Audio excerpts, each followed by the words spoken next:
एक स्टोरी है पत्नी की, तो इसको पूरी जरूर सुनना और बिल्कुल भी स्किप मत करना कि एक पत्नी का बुरा बर्ताव कैसे पति की जिंदगी को नरक बना देता है।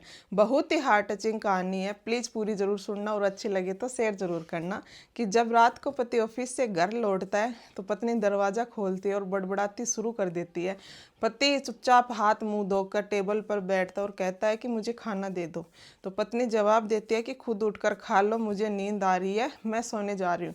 तो पति चुपचाप थोड़ा थोड़ा बहुत खाना खाकर सो जाता है, लेकिन नींद नहीं आती है क्योंकि पत्नी का बुरा व्यवहार दिन ब दिन बढ़ता ही जा रहा है। तो सुबह उठकर वह कहता है कि मुझे नाश्ता दे दो। पत्नी फिर बोलती है कि बाहर खा लेना, मुझे नहीं पता। तो पति बिना नाश्ता बिना लंच ऑफिस चला जाता है। ऑफिस के काम में करते करते उसे चक्कर आते हैं और वह गिर जाता है। तो उसे साइलेंट अटैक आता है। फिर उसे तुरंत अस्पताल ले जाया जाता है, लेकिन डॉक्टर उसे मृत घोषित कर देते हैं।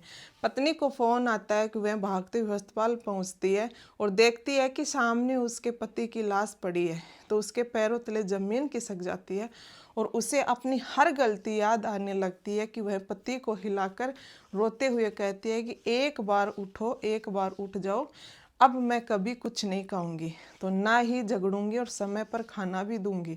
लेकिन अब बहुत देर हो चुकी थी, पति जा चुका था और समय बीतता गया। रिश्तेदारों और घर वालों का व्यवहार बदल भी गया और लोगों की नज़रें बदल गई। एक दिन उसे घर से भी निकाल दिया गया। वह सड़क पर आ गई और बच्चों को पालने के लिए उसे नौकरी करनी पड़ी और ये हर दिन उसे अपने पति की याद आती थी, कैसे वह उसे रानी की तरह रखता था। और लेकिन उसने उसकी कीमत कभी नहीं समझी।